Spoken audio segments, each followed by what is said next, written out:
Olá, sejam todos muito bem-vindos. Eu sou Felipe Novaes, eu sou advogado, professor de Direito Civil e a gente fala hoje sobre a responsabilidade civil.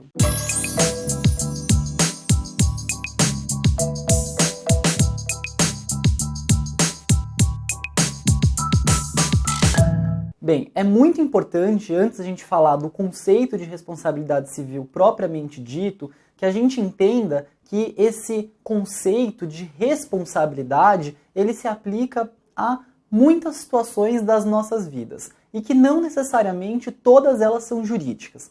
Quando a gente pensa em responsabilidade, a gente tem que pensar em atribuição de efeitos. Então, é um ato ou uma omissão que a gente faz, ou deixa de fazer, e essa atribuição de efeitos é que vai ser o que a gente vai chamar de responsabilização, que faz parte do estudo, desse estudo que a gente está iniciando agora.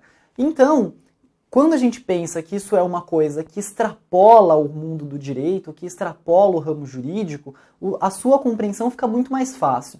Então, vamos imaginar uma situação em que você acaba realizando algo e isso acaba gerando algum prejuízo para alguma pessoa, só que não é um prejuízo que interessa ao mundo do direito. A gente vai estar falando de responsabilidade lato sensus, que não é a responsabilidade jurídica propriamente dita.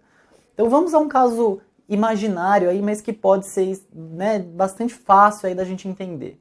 Vamos imaginar que a sua namorada ou seu namorado, ela ou ele te pede para fazer alguma coisa. E aí você esquece de fazer aquilo. E aí, por conta disso, vocês ficam uma semana sem se falar. Ora, isso gerou consequências na sua vida, te deixou triste, etc. Então, veja, um ato que foi atribuído efeitos, no caso, foi essa briga e todas as consequências desagradáveis que gerou pelo seu não fazer, que é o exemplo de omissão, é sempre mais difícil, mas que não tem relevância para o mundo do direito. Então a gente não pode dizer que essa responsabilidade ela chega a ser jurídica, salvo se o seu companheiro ou sua companheira resolverem te demandar na justiça, aí a falha que você cometeu foi realmente bem grave. Mas via de regra isso não acontece. Então esse é um exemplo sobre algo que também tem a ver com uma ação ou omissão que produziu efeitos, mas que o mundo do direito não se interessou. Qual que vai ser o nosso critério para definir certas responsabilizações como sendo de relevo para o mundo jurídico? Como é que a gente vai conseguir, então, entender uma espécie de responsabilidade que tem relevo para o mundo do direito? Ora, toda aquela situação que, uma vez realizada, ela vai produzir efeitos jurídicos. Então, você cometeu um dano no patrimônio de alguém, você vai poder ser responsabilizado. Por quê? Porque o sistema jurídico, o sistema de normas, assim colocou em sua previsão. Tudo aquilo que for passível de se subsumir, aquele fenômeno da subsunção, ou seja, tem um fato em abstrato que a lei prevê. Aí você realiza esse fato, você subsumiu, é o que a gente fala desse fenômeno. Então toda vez que isso acontecer e for passível de, por seu ato ou omissão, a atribuição de efeitos jurídicos, aí veja, jurídicos, não estamos falando no âmbito pessoal, religioso, moral, etc., mas jurídico propriamente dito, a gente vai dizer que ocorreu uma responsabilização sobre aquilo. Quando a gente fala em responsabilização jurídica ainda, é importante destacar mais uma outra coisa. A responsabilização jurídica ela pode se dar em diversos âmbitos e ramos do direito, inclusive ao mesmo tempo. Vamos a uma situação hipotética. Você está lá conduzindo o seu veículo, e aí você, por um momento de distração, etc., acaba avançando no farol vermelho e, em decorrência disso, você atropela uma pessoa. Veja, aqui a gente está lidando com uma situação em que você, por uma ação sua, transgrediu uma série de normas jurídicas e, a partir disso, por ser relevante ao direito sob diversos aspectos, vão lhe ser atribuídas algumas consequências.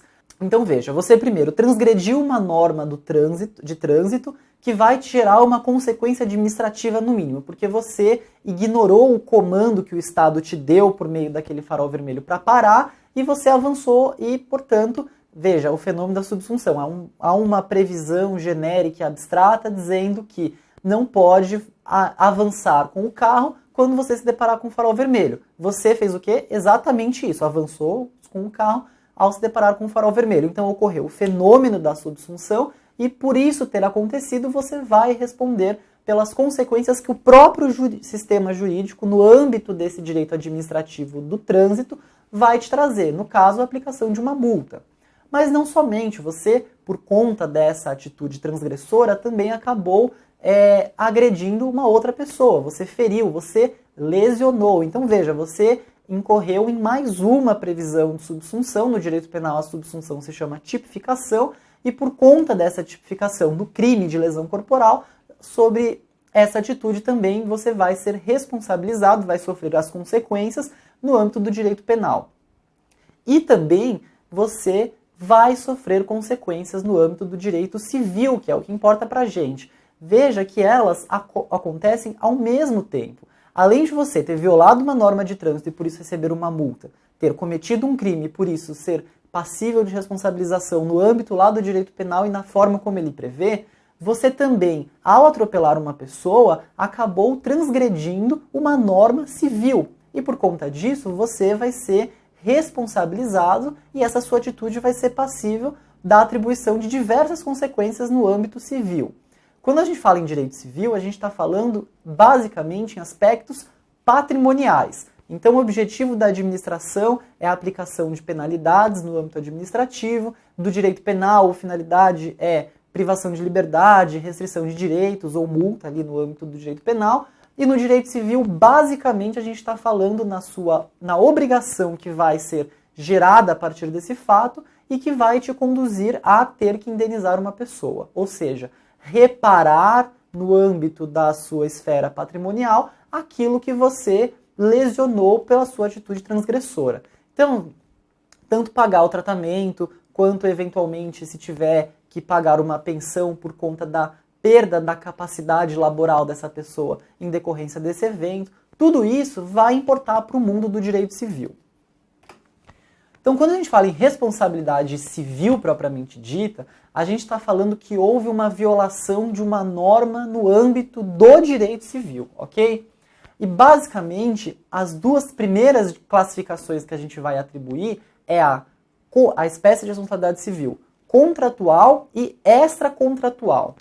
A contratual, ou aquiliana, que pode ser assim cobrada no exame de ordem, ela vai acontecer quando a transgressão for a um acordo pactuado pelas partes. Aí você pergunta, mas espera aí, nessa situação não tem uma lei falando, né, que você está dizendo que a responsabilidade é uma transação de uma norma, mas no caso do contrato, o contrato não é uma lei, não tem força de lei.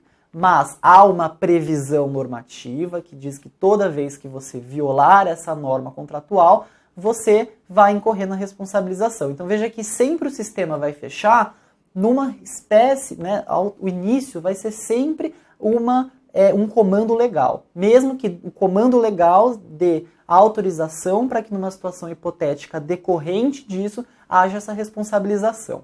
Mas essa responsabilidade contratual, que é uma violação de uma norma que versa sobre algum acordo pactuado, né, no âmbito do direito do contrato, que a gente vai estudar, contrato direitinho no momento oportuno, mas só para trazer como exemplo, quando você firma um contrato de locação e se compromete a ficar 36 meses no mínimo, só que aí por alguma intercorrência você resolve antecipar o final desse contrato. Então veja, você quebrou uma expectativa do locador que acreditava que você ficaria numa porção de tempo, mas você ficou menos, portanto você violou uma norma e essa norma é contratual, um acordo de vontades, e por conta disso você vai ser responsabilizado.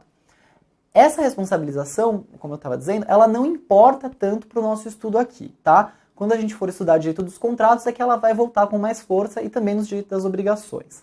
O que mais importa para a gente é o direito, é a responsabilidade civil na sua modalidade extracontratual. O que é a modalidade extracontratual? É aquela em que a violação ela é direta de uma norma. Então veja, quando você, lá no nosso exemplo, avançou o sinal vermelho e atropelou uma pessoa, é evidente que não havia um acordo de vontade formalizado ali no termo, né, um negócio jurídico, naqueles termos que a gente estudou, um negócio existente, válido e eficaz, que tivesse como expectativa a produção desse efeito, ou seja, você atropelar a pessoa. Então, a violação que você cometeu não foi de um prévio ajuste de vontade no âmbito contratual, de um negócio jurídico, mas foi legal. Você, a partir do momento em que deixou de atender aquele comando do Estado e avançou o farol vermelho, você violou uma expectativa que a lei criou em você, tá? Qual que é o artigo mais importante da responsabilidade civil? É o 186, da modalidade extracontratual, tá? Então veja, ele vai dizer o seguinte: aquele que, por ação ou omissão, voluntária, negligência ou imprudência, violar direito e causar dano a outrem, ainda que exclusivamente moral, comete ato ilícito. Então veja, aqui a gente vai estudar o conceito de dano, que é justamente o próximo assunto, então a gente vai ter que destrinchar isso em dois momentos. O primeiro momento é agora, da responsabilidade civil, e o segundo é no dano e o que ele vai trazer de consequências a partir disso. O conceito de ato ilícito que o artigo 186 traz, ele está bem tratado lá no artigo 927 também do Código Civil, que vai dizer: aquele que, por ato ilícito, causar dano a outrem, fica obrigado a repará-lo. Então veja que a atribuição de consequências vai ser dada, né, por uma junção desses dois conceitos, o artigo 186 e o artigo 127. Por quê? O artigo 127 vai dizer: se você comete um ato ilícito e causa dano, você fica obrigado a indenizar. Essa obrigação de reparar, na verdade, usando os termos da lei, é que é a atribuição dos efeitos que a gente falou lá no começo, né? Então veja, se você briga se você deixa de fazer algo que a sua namorada ou seu namorado esperava, você vai ter atribuição de consequência para isso. Se você deixa de cumprir um contrato, vai ter atribuição para isso. Agora, se você, por ato ilícito, causa dano, veja, a norma vai trazer: você fica obrigado a repará-lo. Essa é a atribuição de consequências que vai versar a responsabilidade civil. A responsabilidade civil, ela também vai acontecer em duas modalidades, né, que torna-se ainda mais uma das suas duas classificações. Ela vai poder ser objetiva ou subjetiva. A subjetiva vai ser aquela em que haverá naquele ato ilícito o elemento da culpa e do dolo, que a gente vai falar direitinho na próxima aula. Enquanto a responsabilidade objetiva, que é aquela que decorre da teoria clássica, né, ela vai dizer que não é necessário que haja dano e dolo para que você possa ser responsabilizado civilmente por isso. Essas duas teorias e os elementos da responsabilidade subjetiva e da responsabilidade objetiva a gente trata na próxima aula. Antes da gente encerrar, eu gostaria de mais uma vez, como eu sempre faço, pedir para que vocês ajudem a gente divulgando os vídeos, divulgando o nosso material, e não se esqueça de se inscrever aqui no canal do GTUSP. Muito obrigado pela sua atenção e até a próxima aula.